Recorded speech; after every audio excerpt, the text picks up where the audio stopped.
an overview first on the Ole Miss Rebs. Well, yeah, I think most of you know our story, and it's been a great story. It started in early February where we're preseason ranked in the top 5 in the country, and got off to a tremendous start and really played well. And by the time we hit mid-March in conference play, we moved up in a few of the polls and some of the polls even high as number 1 in the country for a couple weeks in mid-March when we started conference play. I said it, and it sounds sarcastic, and maybe some of it is and some of it isn't, until we played the University of Tennessee and got beat up, like a lot of people did this year, and kind of hit us, put us in a tailspin. We kind of struggled to figure certain parts out, especially the pitching side of it, and maybe most specifically the starting pitching. As you know, the lot of credit has to go to our captain, Tim Elko, and a lot of the older guys. We have an older team that held it together, and we were at a bad spot at 7-14 in the Southeastern Conference at one point, but they didn't let it go, and continued to fight, continued to play and work and grind, and we put it together at the end of the year. Weren't sure on selection day if we would get in. We felt we were good enough to be in, but you never know. Thankfully, we were in the tournament, and really from that day forward, we've played really well. Went 3-0 down in Coral Gables and 2-0 in Hattiesburg. Pitched it terrific, hit it terrific, fielded it really well. Just played really good baseball over the last few weeks. Okay, we'll start now for questions for the student athletes only. We'll get to Coach after a while, but we'll start right here. Suzanne and Haley will get a mic to you. Michael Katz with the Daily Journal. Tim, a couple days ago you said that you grew up watching the College World Series, that this was a really big deal. Stepping on the field today and practicing, just what was that moment like? It was an amazing moment. I've always dreamed of playing in Omaha, and I finally got here my last year, but just a really cool moment, being out there with all the guys and taking ground balls and just taking it all in. Really cool. Okay, over here. Mark Garland, CWS 247. Dylan, it feels like every start you've had the last 4 weeks has felt like a must-win start. How do you come out every game and get ready for those and just hang on to those wins and hold your team up high? I'd really say just honestly trusting this team. They're going to put runs up. I just have to put as many zeros up as I can, and that's just going to help them out. But it also helps when, like last week, we're up 10-0, and I'm still on the mound. So it just gives me more comfort on the mound, just allows me to just throw the ball in the zone and let him hit it. Okay, right here. Dylan, John Sokoloff of WCBI TV down in Columbus. I mean, your journey for this year from, not starting to emerging as a strong starter and being the backbone of this team for a lot of that stretch late in the year. I mean, what does it kind of feel to see you got your shot, you crushed it, and your hard work is paying off to see your team now in Omaha? I kind of don't look at it like that. Our pitching has done well so far. I'm just another guy that's on the mound for the team to try to get a win. And then once my time's up, I hand it to the next person, and I know they're going to do their job on the mound. And Tim, you were talking about how it was always, a goal of yours to come here and that you always loved watching the College World Series, and now to know that you played such an instrumental role in helping your team get here for the kind of the future of the program. What does that kind of mean to you, that it helps kind of pave the way for more potential success for this program in its future? We've had a lot of really good teams since I've been here, but it just feels like a good accomplishment to get here. But it's not our goal to just get to Omaha. It's to win a national championship, and we're ready to do that and play well. But I think, like you said, it paves the way to show people that are thinking about coming to Ole Miss that we are a really good baseball program, and it makes people want to come here. And why not? We have a great fan base, great facilities, great coaches, and a great culture. So no better team to come to than to Ole Miss. It's the most Freudian question I've heard. Okay, next question. Back here in the back, Jordan. Jordan McAlpine from the Omaha World Herald. Tim, obviously you've been a heart and soul guy as part of this team the last few years. You catch that final out to clinch it and send you guys to Omaha. What's going through your head in that moment, and also how much more rewarding of a feeling does it make it for you? Well, my first thought was, all right, I got to catch this ball. But no, I mean, just a really awesome feeling. It's tough to put into words, but just feeling happy and excited, thankful, blessed, just to be on such an amazing team. We overcame so much, and that made that moment so much better. To be able to get to Omaha and have a chance to win a national championship. Okay. Right here. Dylan, Jared Running, 24/7 Sports. When you mentioned a second ago about the Auburn team who can get hits, what do you remember about that game one outing where you went 3 1/3? And how do you feel like you've kind of changed as a pitcher since then? The Auburn outing? Is that what you're talking about? Yeah. Auburn. Yes. Just really, I've just gotten more comfortable throwing more innings now, just throwing deep into the games. So, I mean, that's really what I have to say. Okay, back here in the back. Joe Menzer, SEC Network. Could you guys both talk? What do you think it was that helped you guys turn it around when you're 7-14? We just continue to have belief in each other and ourselves, and just knowing that we can go out there and do it at any point. We didn't listen to all the outside noise and let that bring us down. We just stay within ourselves and play together as a team. Didn't point fingers, didn't try to do too much, just really try to keep believing in ourselves and know that we are one of the best teams in the country, and we just got to go out there and play better. So we were able to do that and got on a roll, and now we're here. Okay, right up here. Hey, Nick Suss with the Clarion Ledger. Tim, kind of going off of that, we've all heard the story about Coughlin coming and talking to you guys. Did that change your perspective at all? Was that a light bulb moment, or was it just kind of a validation of the way you've approached leading and kind of building this team this year? I think it was maybe a little bit of both. I think it was just a reminder that, like, hey, it's a tough league, but it's tough to have success if you don't have that conviction and belief in yourselves that you're going to go out and do it. I remember him telling us, you got to have that conviction that you're going to go out and you're going to win. And I think that kind of helped to get the ball rolling and get us kind of back on track with his motivational talk. It sticks in my mind as a big moment, and we thank him for that. But just really proud of how this team took a hold of that and started to play well after that. Okay, we have a question from Zoom here. Austin, please go ahead with your question. Hey, Dylan, Austin Eldridge with the Rebel Walk. You've talked a couple times about being more comfortable in the season. Does playing in a big park like the Chuck make you more comfortable on the mound, or do you even put any stock in that at all? I kind of really don't think about it. I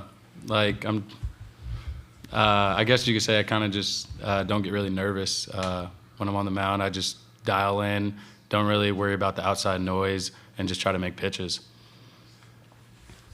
Jordan? Dylan, what does Tim mean to your group?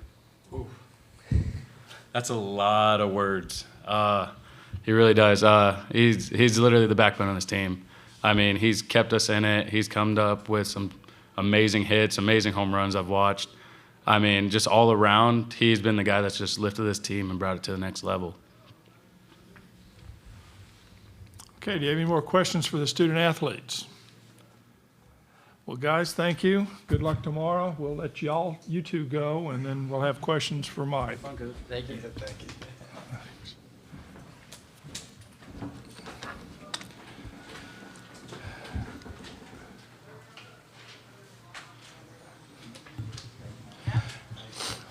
I want to hear what John questions this time. Yeah, that's right. Yeah, go ahead. Well, Mike, John Sokoloff with WCBI in Columbus. I saw your post, obviously, about your daughter and that she was going to come to the College World Series this time around in 2014. She wasn't able to. I heard you talk about it the other day, but, I mean, how awesome is that for you that she's going to be here, and are the rest of your kids going to be here as well? Yeah, really cool. Really cool moment. And I guess the reason I don't tweet much, about the family or too much about the family, but I thought that was cool just because she was the only one there. in 2014, everybody else was there but her. And the reason they weren't there is, as you know, I have a son that plays for Louisville, and most of them, made the trek to College Station, so they were, on their way back, from a super regional, and a couple of them were working on that day. And so, and then the latter part of your question, they will all get here at some point. Three of them, three of the five kids, obviously Cammie's here, Catherine's here, Sam and Ben are here. Drew will get in Friday night, and Michael is working, coaching over in Atlanta right now, and will make it early next week. Okay. You have somebody, Haley? Okay. Coach Travis Brown with the Bryan College Station Eagle. If I'm not mistaken, I think y'all were one of the 3 finalists to try to get Jack Moss this past season. What was it about his game and him that intrigued y'all? Ooh, so Jack Moss question at the Ole Miss press conference. He's terrific. I mean, you can see, and I don't think you ever really know. And obviously, Jim, did a terrific job in the portal, once he got the job, because he wasn't the only one that played so well. Jack had a great series against us, and certainly, saw from afar, what a great finish, and certainly one of the reasons they're in Omaha, because of the way he played. But, I think when you look at the size and you look at the bat control and you look at what type of hitter, you hope that, he'll get to your program and do that. And obviously it's done that for A&M. Okay, Jordan. Jordan McAlpine with the Omaha World Herald. Coach, same question I asked Dylan there. What does Tim Elko mean to your guys' group? Wow, and it is. I think it's a tough question just because I think he affects the team on a lot of different levels.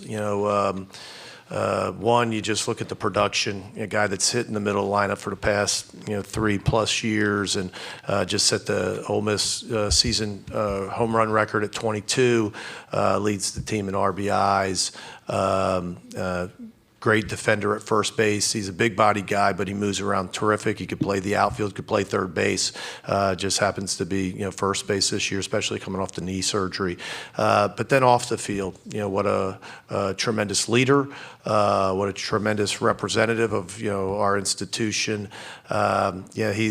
People say it, and I think they say it kind of tongue in cheek, but he is the face of the program. I think, if you talk to our beat reporters, I mean, today we come to Omaha and there's some ESPN things up a few hours ago and some guys get some questions, and Tim's literally there for an hour and 20 minutes nonstop, and then practice ends and everybody wants a piece of Tim, and that's because, Tim is that guy. He's the face of the program. But academically, he's like a 4.0 student. I mean, he's you hate to say anybody's perfect, but man, he's pretty darn close.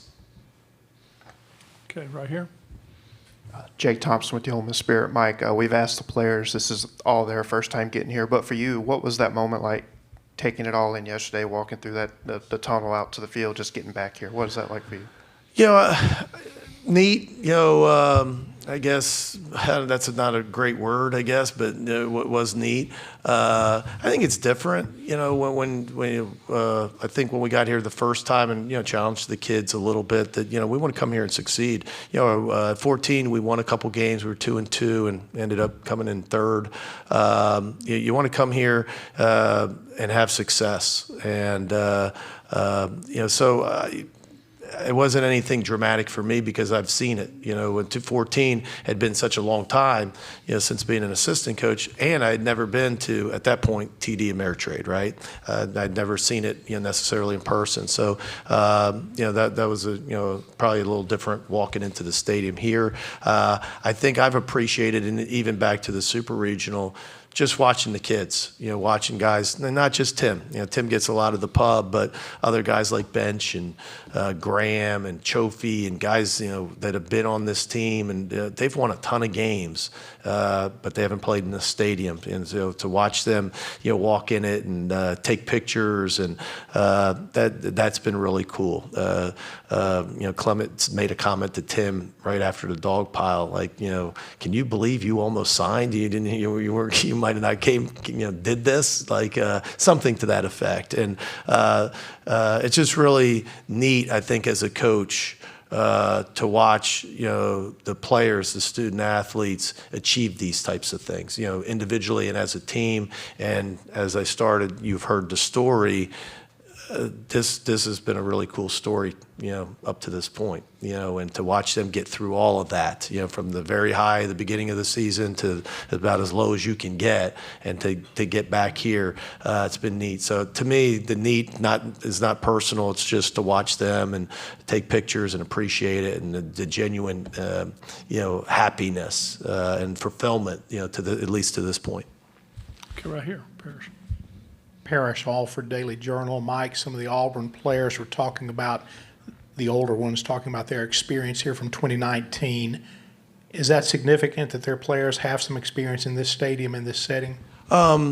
I don't know if it's significant. I think it's good. I think one of the challenges, and Coach Bertman used to say, when you get there the first time, there's so much. It's so different than just a regular series. And yeah, you're just playing baseball and all of that, but just look at today, and you're getting in the picture in the front, and an hour plus interviews with the media before, and ESPN, and then a practice, and then you come here to a press conference. This isn't what they normally do, even in a regional or super regional format.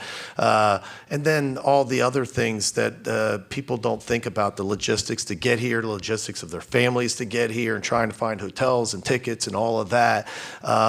That's why, a lot of people in Bertman used to say, in Super Bowls and World Series, those types of things, it's difficult your first time. So I think it's important, that they've been here before, but I don't think it means that you can't win. I mean, there's stories of teams that have been here the first time and have won. So we try to, with our, experience, and to try to make it as structured, so they know when they can kind of take a break and go have a steak with their family, and when they need to lock in and be at a meeting or be at practice, and try to structure their time such that they can do both. They can enjoy it, but they can also, play baseball and come here and have success. Okay, Mike. Coach Mike Patterson, Omaha World Herald. Can you tell us who your starter will be Saturday night, and just talk about playing Auburn in that first game? Dylan DeLucia. And so what was the second part of that question? Go ahead, real quick. Go ahead. You don't need it. Go ahead. Just talk about playing Auburn. I've answered a few questions this week back home with our beat writers, about playing a conference opponent.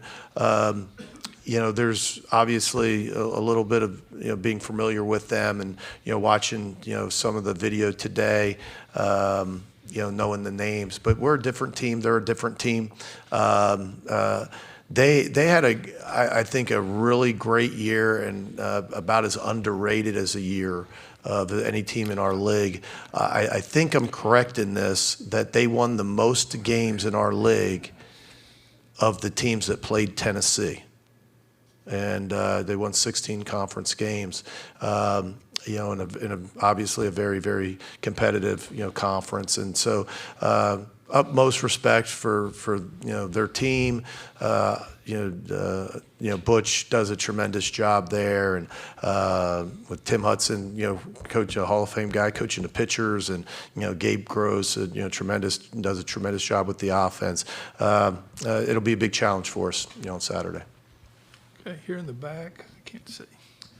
Jack McGonigal, Mav Radio.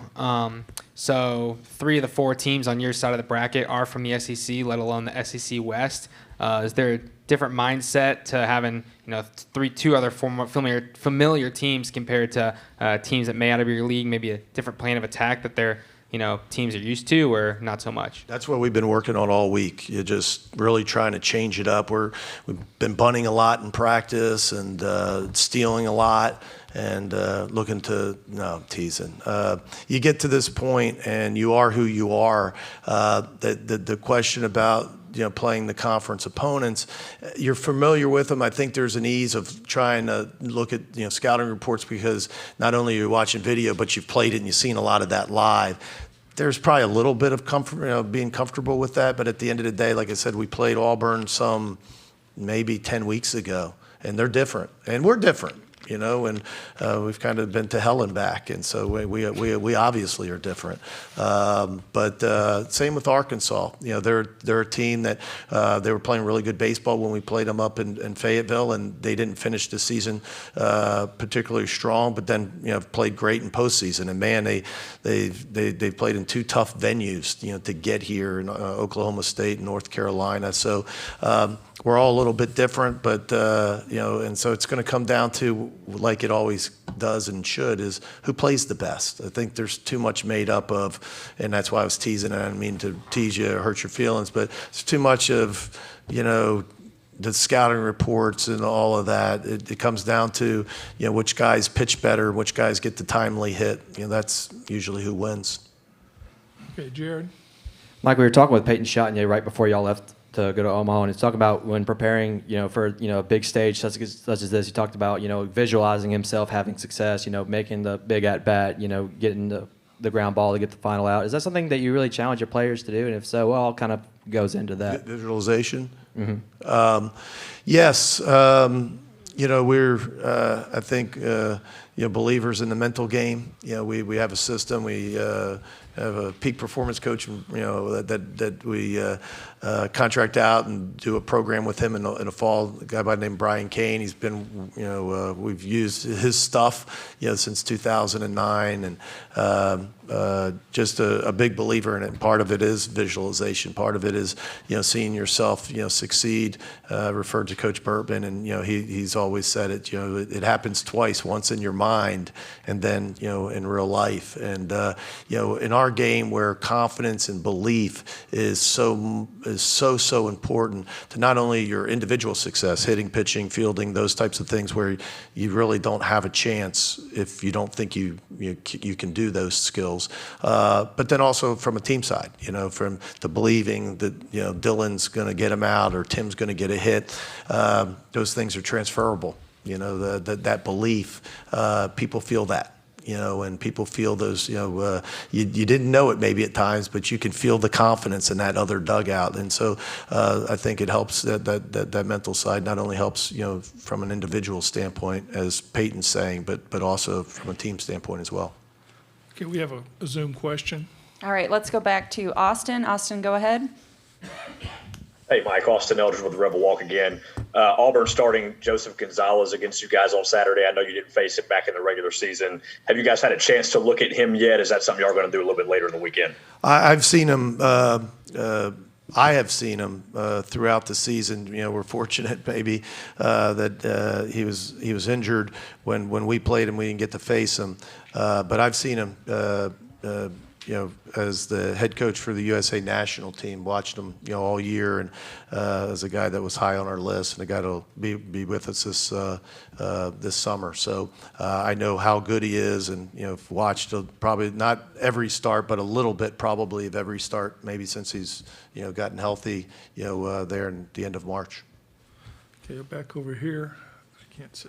Is this on? Noah Darling, CWS 247. Mike, you talk about Tim Elko, Jacob Gonzalez, Dylan DeLucia. Who are some of the unsung heroes in your locker room? Wow.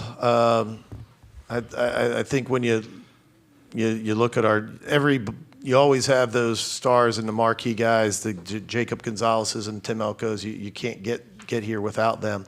But there's guys that, I don't know, maybe sometimes I think they're stars, but maybe some other people may consider them glue guys. Guys like Justin Bench, that bats at the top of the lineup, doesn't get a lot of fanfare, but man, he gets a ton of hits. Maybe the best defender on our field at just about any position. Great base runner, great leader, great attitude. Another one of those. He's Tim Elko's roommate, so one of them's rubbing off on the other. The other guy is the other roommate, and Kevin Graham. So all three of them, there's a lot of hits, and there's a lot of homers, and there's a lot of wins, in that apartment. And Kevin Graham probably is the most underrated player on that offensive team. Last year, I don't want to use the word snubbed because I don't think that's necessarily true, but wasn't selected on any of the first or second team All SEC, and a guy that hit 350, 15 jacks, hits in the middle of our lineup, in a really good lineup. This is last year. And this year, he got injured fourth week of the season and missed about a month, maybe 4.5 weeks. But as soon as he came back, we injected him into the lineup, probably unfairly, because with the fractured wrist, he wasn't able to hit for that month. So the guy doesn't hit for a month, and you just throw him in the lineup, bat fourth in the SEC, and he did okay. But you could tell he wasn't where he normally is, from timing wise, from strength wise, just rhythm. But once we got about maybe 3 weeks into it, maybe the end of April, he started swinging it like Kevin can, and he can be a difference maker in a lineup. So probably throughout the lineup, those two guys. Another guy nobody talks about again is Kemp Alderman. A tremendous, sophomore year he's had. Played very limited, as a true freshman, and has had a terrific year batting in the 5-hole, basically the whole year for us. Okay, right here. Jacob Timmy, Mav Radio. Coach, you had talked about being to hell and back, basically, and just given that you were the last of the at-large teams to be selected in the NCAA tournament, what's kind of the morale of the team altogether now that you are here at the College World Series and you're one step closer to a national championship? I think we're like everybody. When you talk about morale once you get here, that was weeks ago. It seems like a long time ago. When we were sitting in our dugout club on that Memorial Day morning, hoping to hear our names. When our names were called, I've been there for 21 of those, and 18 times, our name were called. I don't remember of those 18 times ever seeing that type of emotion from our team. Obviously there's been years where, we've been a national seed or a host site and we knew we were getting in. But even the times where maybe it was close or, weren't quite sure, these guys were super excited to hear their names called on Monday. But the morale now, 3 weeks later, that seems like a long time ago. We've played a lot of baseball since that point, and I know they're excited to be here this week, like everybody is. Okay, any more questions? This will be our last question, Mike. Mike Patterson, Omaha World Herald. Coach, how surprised were you that Tennessee is not here, and did Notre Dame do everyone a big favor by keeping the Vols home?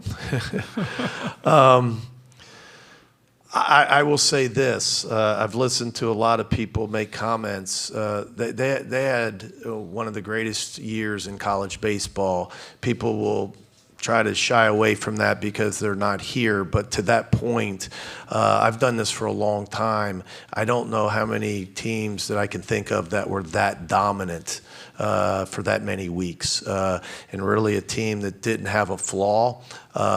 The people try to pick flaws. Well, maybe you can steal a few bases, or when you start saying that's their flaw, they're pretty good. Tremendous rotation, great bullpen. They can really swing it. They can defend it. They play with a ton of confidence, and so on. I say that because I played them, myself, and I've watched them dominate our conference. But the reason they're not here is because this game is really hard, and people sometimes don't understand that the best team doesn't always win. It's the team that plays the best. And in baseball, sometimes you can have a tough weekend, or you can have a tough game in a game 3 and not get here. We know that very well. And so am I surprised in a way that, maybe the best team in the country didn't get here, but not surprised that it happened. It happened a year ago to the University of Arkansas, where they had a tremendous year and had a tough weekend, at the wrong time. And so it happens, so you can think it's something else, but it's really baseball. It's really that, sometimes, they get the big hit or they make the big pitch and you end up on the wrong side of the scoreboard. But they were, certainly not just, the best team through the, whatever that is, 16 weeks, but as good a team as I've seen maybe ever. Mike, thank you. As a reminder, the locker rooms are closed to all media at all times. And if you have any special requests, work with Mitch and the SID office there for any additional requests you might have. And a recording of this press conference will be up on the NCAA